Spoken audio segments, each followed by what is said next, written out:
नमस्ते दोस्तों, मैं हूं राजौन और आज के वीडियो में हम कुछ ट्रांसलेशंस देखने वाले हैं। तो ये बिल्कुल एडवांस और बेसिक लेवल के बीच का है, कह सकते हैं आप। अगर आप देखेंगे तो अच्छे से समझ में आएगा और इंटरेस्टिंग है, आपको मज़ा भी आएगा। तो स्टार्ट करते हैं। आइए, पहले इनको सॉल्व करने से पहले मैं आपको बता दूं कुछ चीज़ें कि कुछ नियम होते हैं ट्रांसलेशन करने के। पहला तो ये कि सबसे पहले हमें टेंस को फॉलो करना होता है, यानी कि जो भी मतलब है इस, जो भी मान लीजिए ये भारत एक विशाल देश है, मैं एक्सप्लेन करूंगा कि कैसे करना है। लेकिन पहले तो हमें ये देखना है कि अगर कोई टेंस है यहाँ पे, जो हमारे सिलेक्टेड टेंस होते हैं, अगर आपको टेंस के बारे में जानना है तो मुझे कमेंट सेक्शन में बताइए, मैं डिटेल्ड वीडियो बनाऊंगा। तो जो भी टेंस होगा, मान लीजिए प्रेजेंट कंटिन्यूअस टेंस एक है, वो अगर हमें लगता है कि ये इसी टेंस में करना चाहिए तो हम उसके रूल्स को फॉलो करके करेंगे। कुछ होते हैं ऐसे लाइन जिनमें टेंस नहीं लगता, मतलब टेंस डेडिकेटेड कोई टेंस नहीं है, बस ऐसे ही एक नॉर्मल कहावत है या फिर ऐसा कुछ नॉर्मल चीज़ है, तो उसका अलग नियम होता है।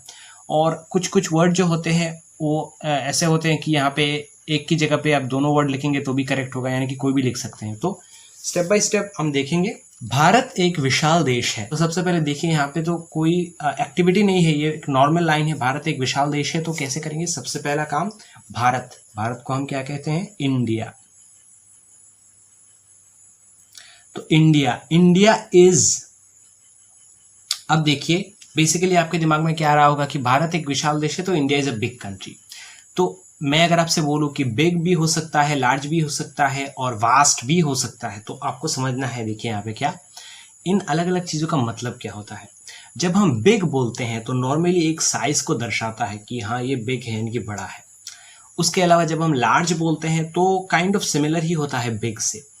लेकिन जब हम वास्ट बोलते हैं तो इसके साइज को भी दर्शाता है, इसके अंदर कौन कौन सी चीज़ें हैं, उनका उनका क्या सिग्निफिकेंस है, क्या ज़्यादा है, कितना बड़ा सिग्निफिकेंस है, उन सभी चीज़ों को दर्शाता है।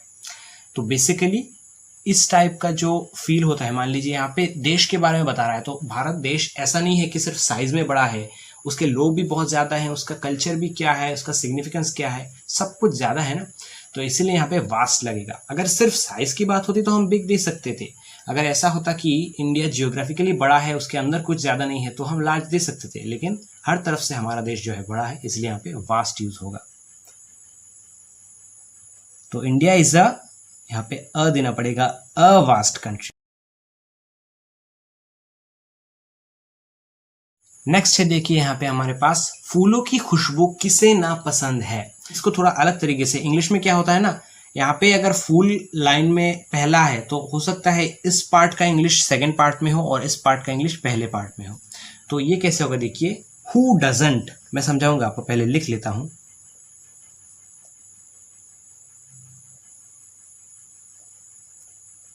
हु डजंट लाइक होगा, क्यों? देखिए, कौन नहीं पसंद करता, यहाँ पे हम पहले लिखेंगे कौन नहीं पसंद करता फूलों की खुशबू को। तो अब देखिए, हु डोंट नॉर्मली आता है कि कौन नहीं। अब यहाँ पे ईएस क्यों लगा? देखिए, हु जो है वो क्या है? थर्ड पर्सन है और सिंगुलर नंबर है। अब फर्स्ट पर्सन सेकंड पर्सन क्या है, सिंगुलर नंबर, प्लूरल नंबर, इसके बारे में तो बहुत डिटेल में चर्चा होगा। सिंपली ये समझ लीजिए कि आई, वी और यू, ये सारे को छोड़ के जो भी हैं वही थर्ड पर्सन होते हैं। और सिंगुलर नंबर यानी कि एक इंसान के बारे में बात कर रहा हो कोई भी, या फिर बहुत सी चीज़ों के बारे में बात कर रहा हो, तो सिंगुलर है एक, और अनेक जो होता है वो होता है प्लूरल। तो यहाँ पे फू यानी कि एक चीज़ के बारे में बताया है और थर्ड पर्सन भी है, इसलिए डू हो जाएगा डज। और यहाँ पे नेगेटिव करना है डजंट, कि कौन नहीं पसंद करता, तो इसलिए हो जाता है हु डजंट लाइक द।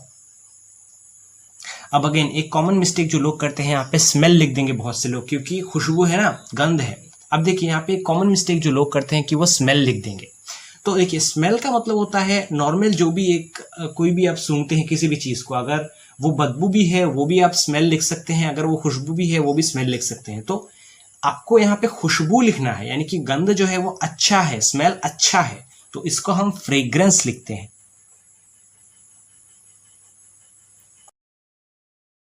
तो अब आप देखिए, जो परफ्यूम आप यूज करते हैं, बॉडी स्प्रे यूज करते हैं, उसमें कभी भी स्मेल का बात नहीं होता, फ्रेग्रेंस का बात होता है, यानी कि जो अच्छा खुशबू है, अच्छा स्मेल है। नेक्स्ट है हमारे पास, वो जो चाहता है उसे दे दो।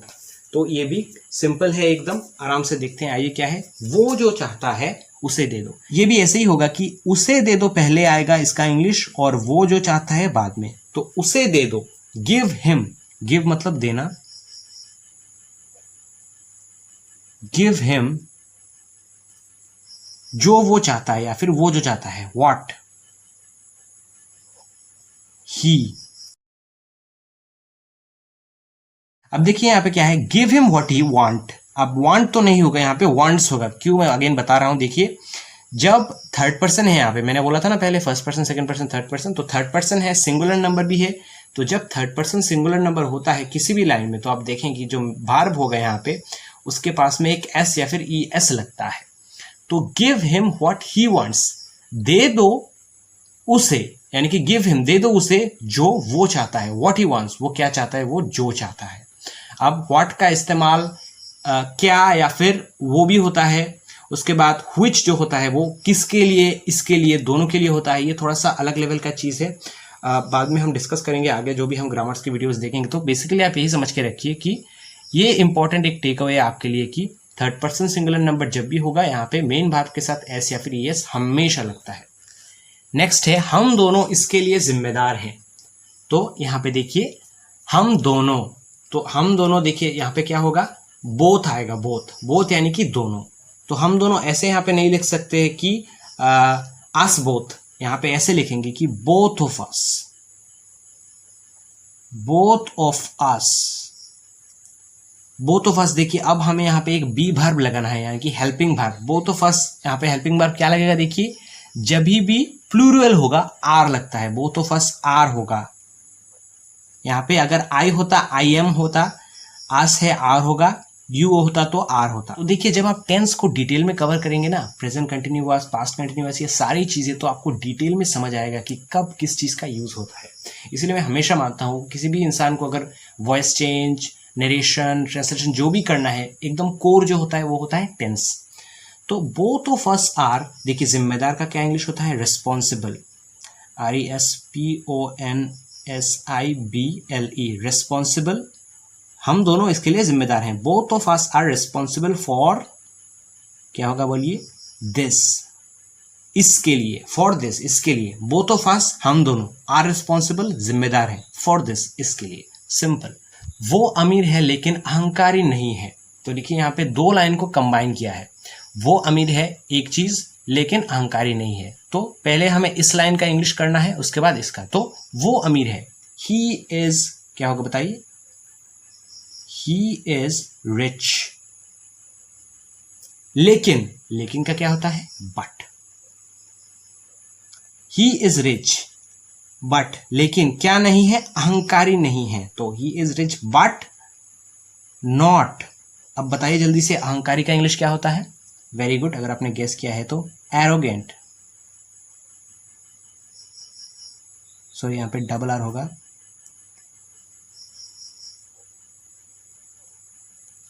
नेक्स्ट है हमारे पास, अगर आप आएंगे तो मुझे बहुत खुशी होगी। तो देखिए यहाँ पे अगेन दो चीज को कंबाइन किया है, अगर आप आएंगे तो मुझे खुशी होगी।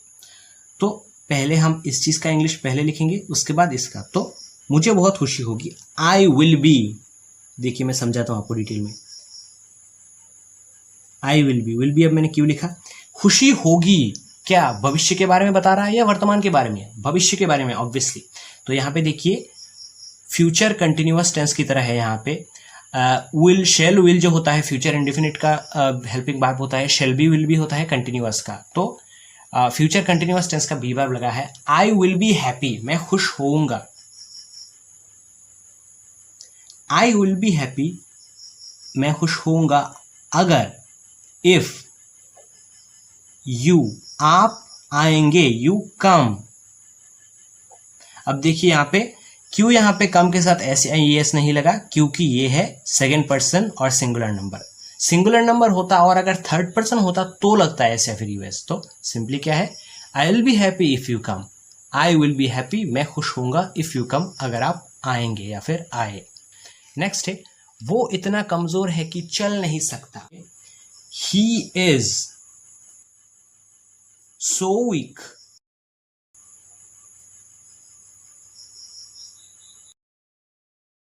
He is so weak that, वो इतना कमजोर है कि, ही, वो, चल नहीं सकता, ही कैन नॉट, यहां पे कैन आएगा, या फिर can't, can't walk.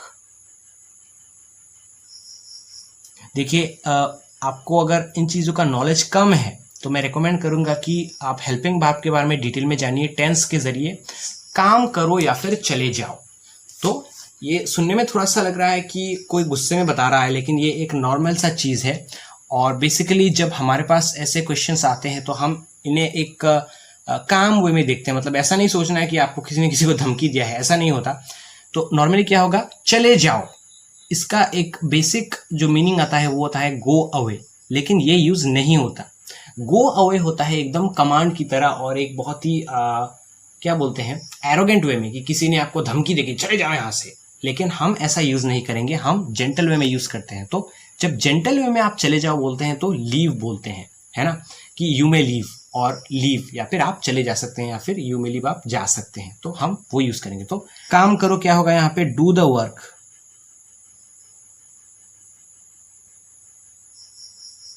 Do the work और लीव। नेक्स्ट है हमारे पास, ये काम कोई भी कर सकता है। तो ये भी एकदम इजी सा है, यह काम कोई भी कर सकता है। तो कोई भी पहले आएगा यहाँ पे हमारा, एनीवन, कोई भी, या फिर एनीबडी भी आप दे सकते हैं, आपके ऊपर है। एनीवन या फिर एनीबडी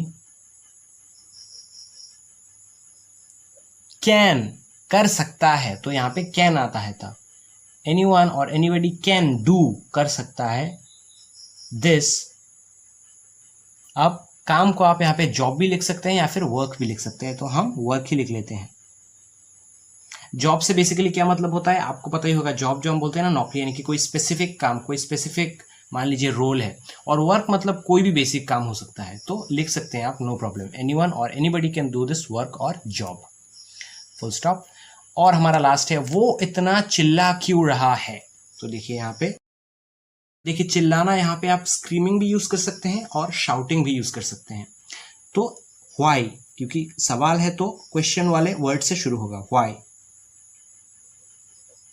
ही इज नहीं होगा, इज ही। अगेन देखिए, ये एक और नया कॉन्सेप्ट है, इंटेरोगेटिव करना। आगे हम वीडियोस बनाएंगे, आप मुझे पूछिए कि आपको कौन से जल्दी चाहिए। तो why is he shouting, SHOUTING, so much।